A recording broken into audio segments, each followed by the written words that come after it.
High বন্ধুরা, কেমন আছো? আশা করি ভালো আছো। তোমাদের কাছে আমি ভালো আছি। চলো আজ চচ্চড়ি করবো ছোটো মাছের। তো কী দিয়ে করবো চলো দেখে নিয়েছি রসুন, কাঁচা লঙ্কা চিড়ে নিয়েছি, কুচি করে নিয়েছি, ধনে পাতা কুচি করে নিয়েছি, আর গোটা জিরা ফোড়ন দেওয়ার জন্য নিয়েছি তেল, নিয়েছি হলুদ, নিয়েছি লবণ, নিয়েছি ছোটো মাছ। চলো বন্ধুরা কড়াইটা বসিয়ে আজকে করবো আমি কাঁচা মাছের চচ্চড়ি। মাছটা আমি ভাজবো না। কড়াইটা গরম হয়ে গেছে, এখন তেল দিয়ে দেবো। নেড়ে চেড়ে নেবো। এর গোটা জিরা ফোড়ন দিয়ে দেবো।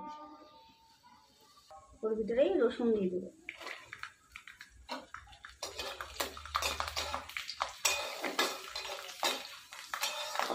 নেড়ে চেড়ে নেবো। নেড়ে এখন পেঁয়াজ আর লঙ্কাটা দিয়ে দেবো। পেঁয়াজগুলো দিয়ে দেবো, লঙ্কাগুলো দিয়ে দেবো। নেড়ে চেড়ে দেবো। আজকে সব একসাথে রান্না করবো, যেহেতু কাঁচা মাছ, তাই জন্য পেঁয়াজগুলো আর ভাজবো না। এর ভিতরে সব কিছু দিয়ে দেবো।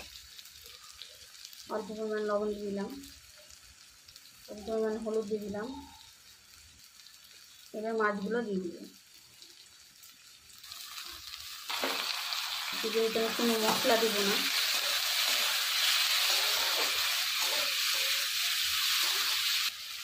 এবার অল্প জল দিয়ে দেবো, নাকি কোনো কিছু ভাজবে না।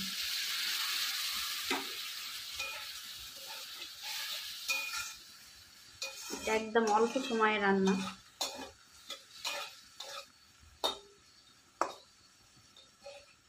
এবার আমি ঢাকা দিই, 10 থেকে 15 মিনিট ঢাকা দিলাম।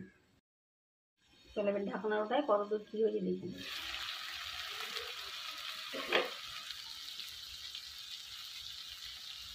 জলটা শুকিয়ে গেছে, জলটা দিয়েছিলাম, শুকিয়ে গেছে। দেখো তেল বেরোতে লেগেছে। তেল এখন নেড়ে দিই। এবার গ্যাসটা কমিয়ে দিতে হবে, নাহলে মাছগুলো লেগে যায়। তাহলে এখন ধনে পাতাগুলো দিয়ে দিই।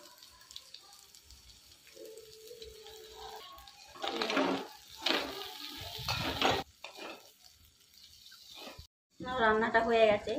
তো আমি একটু ঝাল ঝাল করেছি, আপনারা যদি চান তো একটু কম ঝাল দিতে পারেন। যত ঝাল দেবেন তত ভালো লাগবে খেতে। এটা ভাতের সাথেও খাওয়া যায়, রুটির সাথেও খাওয়া যায়, এমনি মুখেও খাওয়া যায়। চলো এবার নামিয়ে নিই।